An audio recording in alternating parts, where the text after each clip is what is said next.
आज हम आपको श्रीमद् भागवत महापुराण में राजा परीक्षित के विविध प्रश्न के बारे में सुनाएंगे।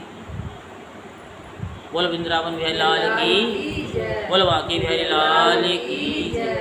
ओम जय जगदीश हरे स्वामी, जय जगदीश हरे। भक्त जनों के संकट, दास जनों के संकट दूर करे। हरि ओम जय जगदीश हरे। बोल वृंदावन बिहारी लाल की जय। राजा परीक्षित ने कहा, राजा परीक्षित ने कहा, भगवान आप वेद वेताओं में श्रेष्ठ हैं। मैं आपसे ये जानना चाहता हूँ कि जब ब्रह्मा जी ने निर्गुण भगवान के गुणों का वर्णन करने के लिए नारद जी को आदेश दिया, तब उन्होंने किन किन को इस रूप में उपदेश किया। एक तो अचिंत्य शक्तियों के आश्रय भगवान की कथाएं ही लोगों का परम मंगल करने वाली है, और वही कथा नहीं सुनाती तो मंगल कहाँ से होगा, इसलिए कथा सुनानी चाहिए। दूसरे, देव ऋषि नारद का सबको भगवत दर्शन कराने का स्वभाव है। नारद जी को उनका स्वभाव कैसा है कि भगवान के दर्शन हो जाए। अवश्य ही आप उनकी बातें मुझे सुनाइए। महाभाग्यवान सुखदेव जी, आप मुझे ऐसा उपदेश कीजिए कि मैं अपने आसक्ति रहित मन को सर्वात्मा भगवान श्री कृष्ण में तन्मय करके अपना शरीर छोड़ सकूं। जो लोग उनकी लीलाओं का श्रद्धा के साथ नित्य श्रवण और कथन करते हैं, उनके हृदय में थोड़े ही समय में भगवान प्रकट हो जाते हैं। क्योंकि ये लीला कथा भगवान का नाम, ये क्या है, भगवान हमारे हृदय में प्रकट हो जाते हैं। और दूसरा, जब हम जाते हैं तो ये हमारा पास हो जाता है। पास समझते हो ना? जब हम कहीं जाते हैं तो टिकट नहीं होता है, तो ये हमारा पास हो गया, टिकट हो गई, सत्कर्म हमारे साथ हो गई। तो जब हम जाते हैं तो उससे पास से हमारी एंट्री हो जाती है भगवान के दरबार में। तो भगवान के जो पार्षद होते हैं वो देखते हैं कि इनके पास में पास है या नहीं है। ये मत सोचना कि ट्रेन में तो कभी कभी आते हैं चेकिंग के लिए, लेकिन वहाँ तो बिना चेक के तो जाते ही नहीं हैं। वहाँ तो चेकिंग होनी ज़रूरी है, क्योंकि इंसान बड़ा चतुर होता है, लेकिन वहाँ चतुराई नहीं चलती है। जैसे कभी हमने आपको सुनाया ना कि एक यमराज जी आए थे, और यमराज जी जब आए कि भाई हम तेरे को लेके चलते हैं, उनका कि ठीक है, ज़रा एक कप, हंसी की बात है वैसे, लेकिन इसमें एक सार है। मनुष्य जो चाहता है, ये कल भी बताया, उसके चाहने से कुछ नहीं होता। किसके चाहने से होता है? परमात्मा के चाहने से होता है। तो वही परमात्मा ये कहते हैं कि तू जो है, जो चाहता है, तो वो कर जो मैं चाहता हूँ। जो मैं चाहता हूँ तो वो कर। तो फिर क्या होगा कि जो तू चाहता है फिर वही होगा, उसका उल्टा हो जाएगा। जैसे कि लाभ, सब कहते हैं ना हमें लाभ होना चाहिए। कथा सुनने से हमें क्या लाभ होता है, हैं? तो लाभ कैसे होगा? इस लाभ का उल्टा करो, क्या हो जाएगा? भला भला भला। जब हम दूसरों का भला करेंगे। जब दूसरों का भला होगा तो हमारा भी भला होगा। तो भगवान कहते हैं कि जो मैं चाहता हूँ तू वो कर, लेकिन इंसान कहता है कि जो आप चाहते हो वो हम नहीं करेंगे। तो फिर भगवान कहते हैं कि जो मैं चाहता हूँ फिर वही होगा। तो एक कथा है कि यमराज जी आए लेने के लिए किसी को कि भाई अब समय हो गया तेरा, चल। मुझे ठीक है अभी चलता हूँ, लेकिन मैं एक कप चाय पी लूँ और एक कप चाय आप भी पी लेना। यमराज जी ने कहा चल कोई बात नहीं, 2 मिनट की बात है, ज़्यादा 15 मिनट होगा, 15 मिनट का तो ग्रेस पीरियड लेके मैं भी चलता हूँ।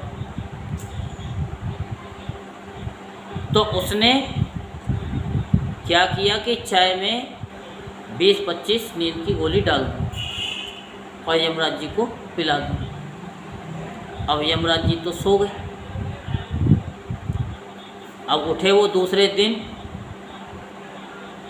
उसने इतने में क्या काम किया, उठने से पहले जो उनकी लिस्ट में यमराज की में सबसे पहले नाम जो उसका था ना, उसने मिटा करके उस भले व्यक्ति ने सबसे नीचे लिख दिया।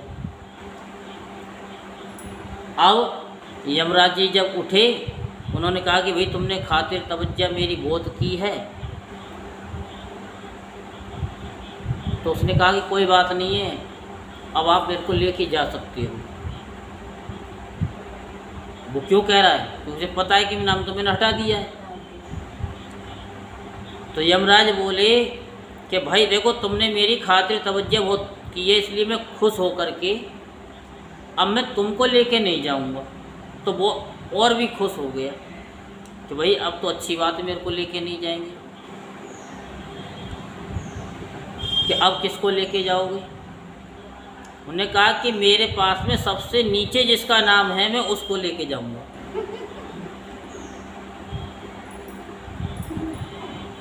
तो सबसे नीचे नाम उसने अपना ही लिख दिया। वो कह रहा कि मैं तो अच्छा मिटाया, चतुर बनना था। तो इसीलिए हम कहते हैं कि हाँ, कोई चतुराई नहीं चलती है। जो भगवान चाहते हैं वो करो। भगवान चाहते हैं सबका भला करो, और सबसे पहले तो अपना भला करो। अपना भला कब होगा? कि जब आप अपने शरीर को सही रखोगे। और शरीर सही कैसे होगा? उसके लिए कुछ करना पड़ता है। 2-3 चीज़ें अगर जीवन में 3 चीज़ें भी अगर आपने कर ली तो आप बिल्कुल स्वस्थ रहोगे। पहले तो सबसे उठते के साथ ही 1 लोटा पानी, उसमें तुलसी दल गिरा होना चाहिए और उसको पी लो। कभी आप डॉक्टर के पास नहीं जाओगे। दूसरा नियम खाने का ही बताऊंगा आपको कि दोपहर के समय थोड़ा सा दही, और दही कितना, कम से कम जितना ले सकते हो, 1 चम्मच 2 चम्मच, और उसमें पानी कम से कम 100 ग्राम या 200 ग्राम, फिर उसको चला लो और फिर खाने के साथ उसको खा लो। ठीक है? हाँ, खा लो, पी लो, जो भी है। हाँ, और एक रात के समय चाहे 100 ग्राम दूध पियो, पी लो,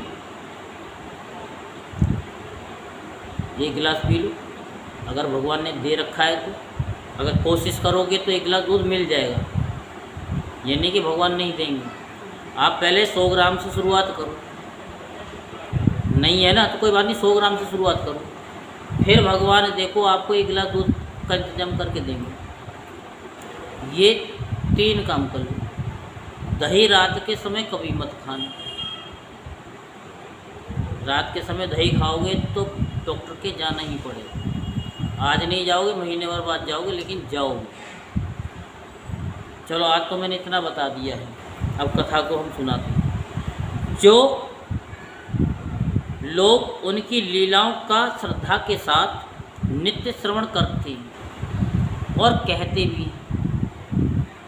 ये नहीं कि आप सुन रहे हो तो कहो मत, नहीं, जब आप बैठे हो मंदिर में भी आए हो तो आप एक नियम बना लो, किसी को चाहे कोई सी भी कथा सुना दो, छोटी सी सुना दो, चाहे भगवान का नाम ही सुना दो।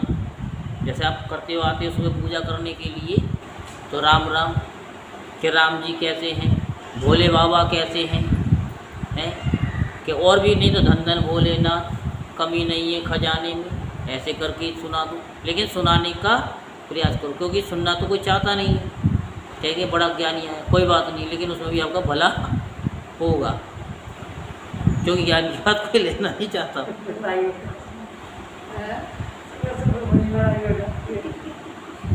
हाँ,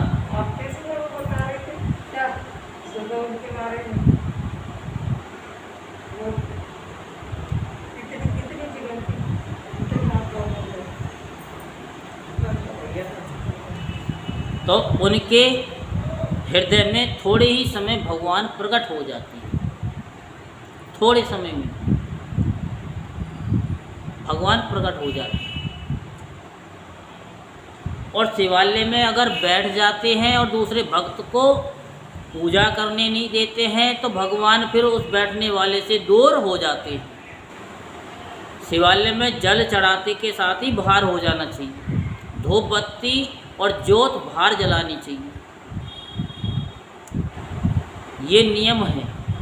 वहाँ कभी बैठो मत, बैठो तो शाम के समय आकर के बैठ जाओ, सुबह नहीं बैठते। तो जिनको भगवान, जो भी भगवान को चाहते हैं कि हमारे हृदय में प्रकट हो, तो सुबह के समय ना बैठे, जल चढ़ाते के साथ ही बाहर हो जाए, पूजा सारी करने के बाद फिर चले जाए दोबारा। भाई आरती भी करो, दूर से कर लो, दूसरे को पूजा में विघ्न बाधा मत डालो, तो भगवान बहुत जल्दी प्रकट हो जाते। अब तुम सोचो भगवान मेरे हृदय में प्रकट हो जाए, सामने वाला खड़ा रहे है, अगर उसकी एक ड्यूटी अगर मारी जाती है तो समझ लो कि उसका 500 या 1000 रुपये का नुकसान होता है। और ऑफिस में उनको डांट पड़ती है कितनी, वो अलग, वो ऑफिस में तो कुछ कर नहीं पाता, वो गुस्सा कहाँ जा कर के लगता है, बीवी बच्चों में जा कर के लगता है। तुम्हारे एक 5 मिनट से कितना बड़ा शेड्यूल बिगड़ जाता है भक्तों का। इसलिए जो भक्त का अपमान करता है उस कथा को भी ध्यान सुन लो। शांता जी जानती दुर्वासा ऋषि और अमरीश ऋषि की कथा सुन रखी है ना, उन्होंने पारायण किया था, दुर्वासा ऋषि को बुलाया लेकिन लेट आए, उन्होंने एक मासा जल ही थोड़ा सा लिया था, तो दुर्वासा ऋषि ने अपनी कृतिका निकाली जटा से, तो भगवान विष्णु ने अपना सुदर्शन चक्र छोड़ दिया, क्योंकि वो भगवान के भक्त थे, भगवान के भक्त थे। और वो सारे ब्रह्मांडों तक दुर्वासा ऋषि भागते रहे, साल भर तक, ऐसे ही है ना, साल भर तक भागते रहे। विष्णु भगवान के पास गए कि भाई मेरी रक्षा करो। उन्होंने कहा कि देखो जी, मैं तो रक्षा कर सकता हूँ, किनकी, जो मेरे भक्त का अपमान ना करे और जो मेरे भक्त को दुख देता है उसको तो मेरा सुदर्शन चक्र भी माफ़ नहीं करता। कि भगवान इसका उपाय तो बताओ, क्योंकि सारे ब्रह्मा जी के पास गए, भोले बाबा के पास गए, सारी दुनिया में चले गए, लेकिन कहीं नहीं उनका दुख दूर हुआ। फिर विष्णु भगवान ने कहा कि ये अमरीश ऋषि ही तुमको क्षमा कर सकते, उनके चरणों में पड़ जाओ। तब दुर्वासा ऋषि अमरीश ऋषि के पास आए, चरणों में पड़ने वाले थे, तो अमरीश ऋषि ने कहा कि गुरुवर, इस नौबत आने से पहले तो मैं चाहता हूँ कि मेरी मृत्यु हो जाए, कि मेरा गुरु मेरे पैरों में पड़े। तब अमरीश ऋषि ने ही उनको क्षमा किया। ये कथा सुनने के बाद भी लोग नहीं सुधरते, पूजा नहीं करते हैं, न करने देते हैं। कोई मंत्र का जाप कर रहा है तो वो अपनी लय में कर रहे हैं। नहीं, करो अपने मन से करो। भगवान मन की बात को जल्दी सुनते हैं। तो राजा परीक्षित ने भी यहाँ पर ये प्रश्न कर दिया था सुखदेव जी से कि आप तो इतने ज्ञानी ध्यानी हैं, और ये अमरीश ऋषि तो कोई इतने ज्ञानी ना ध्यानी थे, सब वो एकादशी का व्रत ही तो करते थे, कोई ज़्यादा वो भी नहीं थे, और उनकी तुम ये प्रशंसा कर रहे हो। या तो कथा में से कथा निकल जाती है और समय हो जाता है, तो आप से बड़ा तो भक्त है नहीं है, फिर तुमने ये कथा क्यों सुनाई? आपके मुख से ये कैसे शोभा दे सकती है? तब सुखदेव जी ने कहा कि देखो, मैं तो पैदा होते के साथ ही पिताजी ने मेरे को रोका, मैंने उनको पलट करके नहीं देखा, मैंने तो संसार को त्याग ही दिया, मैं तो उस निराकार के उसमें था। मैंने भगवान को अगर प्राप्त किया है तो मेरी इसमें कोई बड़ी बात नहीं है। लेकिन अमरीश ऋषि तो घर गृहस्थ में रह कर के ही उन्होंने परमात्मा को प्राप्त कर लिया, वो तो मुझसे भी बड़े। परीक्षित को बताया सुखदेव जी ने कि घर गृहस्थ में रह कर के परमात्मा को पाने वाला बहुत बड़ा होता है। घर गृहस्थ में 100 झंझट होते हैं, एक झंझट के ही कहते पीपल का वृक्ष बन जाता है, पत्ते पे से पत्ते, पत्ते पे से पत्ते, तो 100 के बताओ कितने हो जाते हैं। ऐसा जाल पुर जाता है कि उस मकड़ी के जाल की तरह मकड़ी पूर तो देती है लेकिन मरती भी उसी के अंदर ही है, कि उन्होंने उसमें प्राप्त कर लिया। जो गृहस्थ आश्रम में रह कर के भगवान को प्राप्त कर लेता है वो असली भक्त है, वही सबसे बड़ा भक्त है। तो सुखदेव जी ने कहा कि मैं तो भक्ति नहीं हूँ, मैंने अगर कोई प्राप्त किया है तो कोई मेरी इसमें कोई योग्यता नहीं है, ये तो अमरीश ऋषि की है, इसको छोटा मोटा मत समझो। तो ये भक्त की बात बताई जा रही है कि भक्त के वश में है भगवान, और भक्त का अपमान होते के साथ ही भगवान फिर कभी माफ़ नहीं करते। इसलिए कभी भी किसी भक्त का अपमान नहीं करें, उसकी पूजा में विघ्न ना डालें। वो उल्टी कर रहा है, सीधी कर रहा है, करने दो, लेकिन भाव से तो कर रहा है।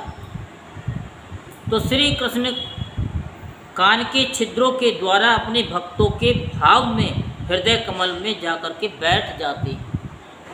तभी तो उन्होंने कहा कि कर्णपुटम, कर्णों से पान करें, क्योंकि भगवान कहाँ से आते? कानों से आते।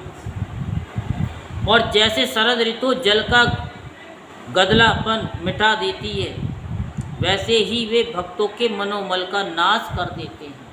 जब भगवान की कथा को सुनते हैं, उसमें भी दृष्टांत के साथ में सुनते हैं, तो अच्छा लगता है। बाकी तो कथा सबको पता ही है, लेकिन कथा पता है तो इसका मतलब ये नहीं कि कथा ना करें। बैठ जाएंगे कथा सुनाने के लिए लोग, और कथा की जगह पे जक्की व्यथा कर देती हैं। उनको बताते नहीं, पहले अपने शरीर को निरोगी बनाओ।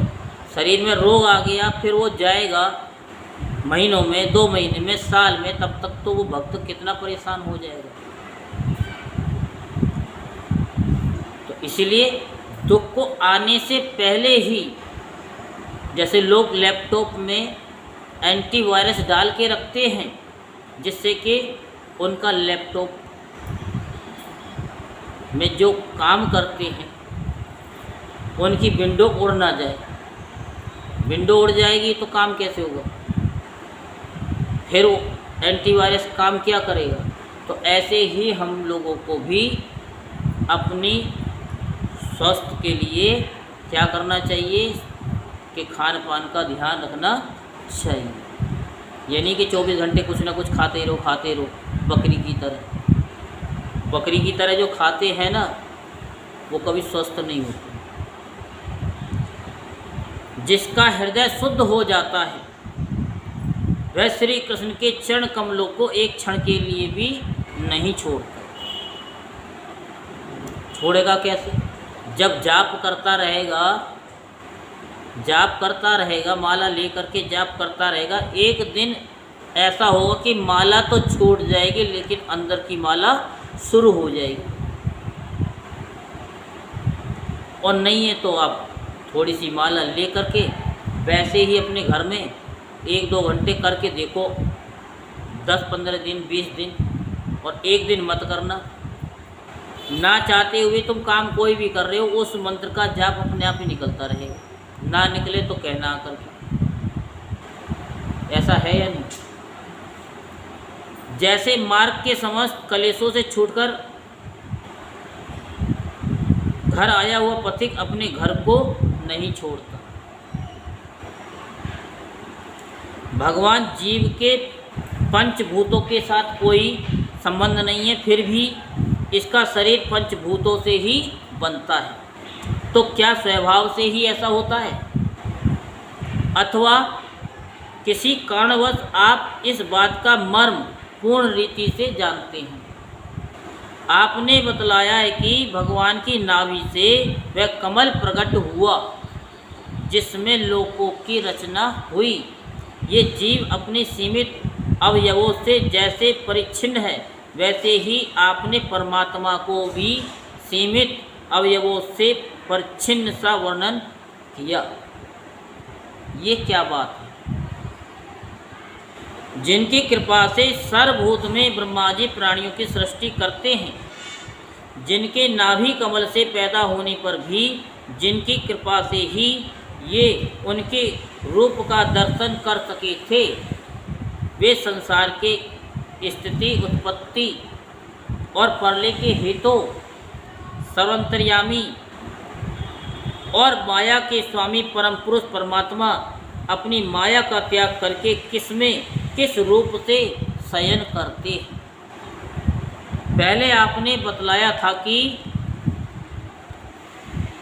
विराट पुरुष के अंगों से लोक और लोकपालों की रचना हुई, और फिर ये भी बतलाया कि लोक और लोकपालों के रूप में उसके अंगों की कल्पना हुई। इन दोनों बातों का तात्पर्य क्या है? महाकल्प और उनके अंतर्गत अवान्तर कल्प कितने हैं? भूत, भविष्यत और वर्तमान काल का अनुमान किस प्रकार किया जाता है? क्या स्थूल देह अभिमानी जीवों की आयु भी बंधी हुई है?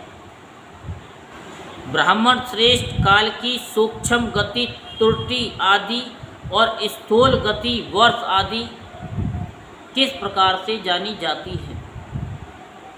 विविध कर्मों से जीवों की कितनी और कैसी गतियाँ होती हैं? देव, मनुष्य आदि योनियाँ सत, रज, तम, इन 3 गुणों के फलस्वरूप ही प्राप्त होती है।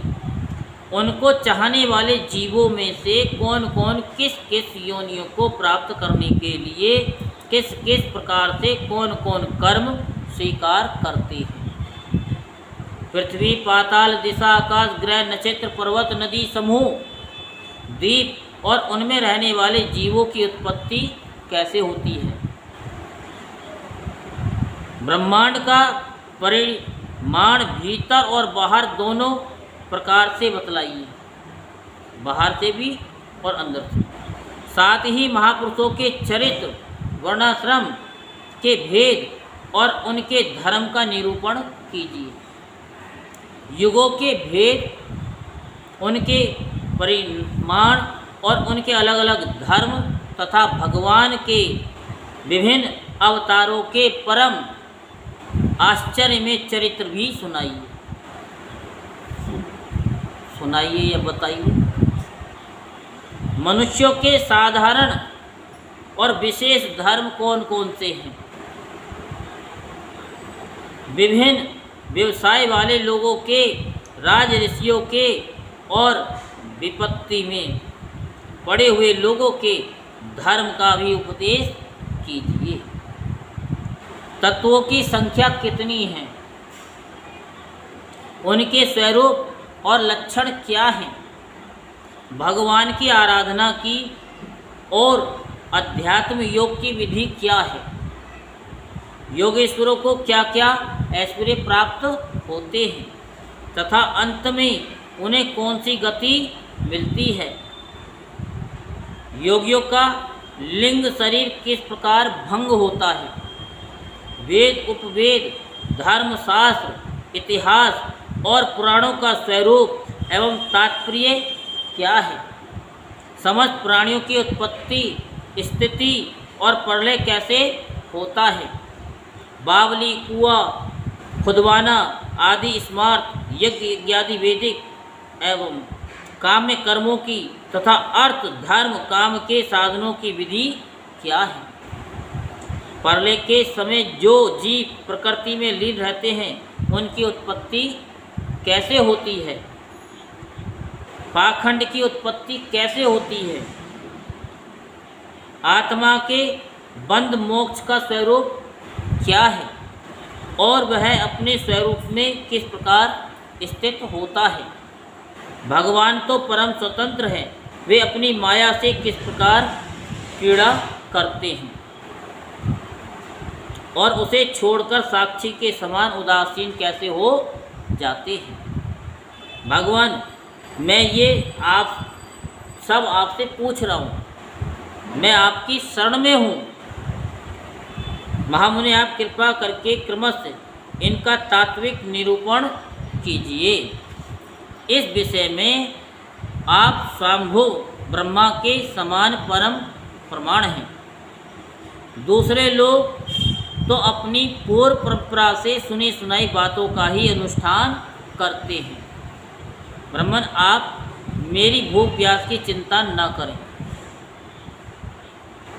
मेरे प्राण कुपित ब्राह्मण के शाप के अतिरिक्त और किसी कारण से निकल नहीं सकते, क्योंकि मैं आपके मुखारविंद से निकलने वाली भगवान की अमृतमय लीला कथा का पान कर रहा हूँ। तो राजा परीक्षित ने कहा कि मेरे प्राण नहीं निकल सकते, मैं नहीं खाऊंगा, पानी नहीं पीऊंगा, तब भी नहीं निकलेंगे, क्योंकि मुझे पता है कि जो ब्राह्मण ने श्राप दिया है उसके डसने से ही मेरी मृत्यु होनी, इसलिए मुझे खाना पीना नहीं है, मेरे भूख प्यास की चिंता मत करो, केवल आप से जो पूछ रहा हो उसका मुझे पान कराते रहो, पानी कह रहे हैं पिलाते रहो, सुनाने के लिए नहीं कह रहे कि सुनाते रहो। सोजी कहते हैं कि सौनकादि ऋषियों, जब राजा परीक्षित ने संतों की सभा में भागवत की लीला कथा सुनाने के लिए इस प्रकार प्रार्थना की, तब श्री सुखदेव जी को बड़ी प्रसन्नता हुई।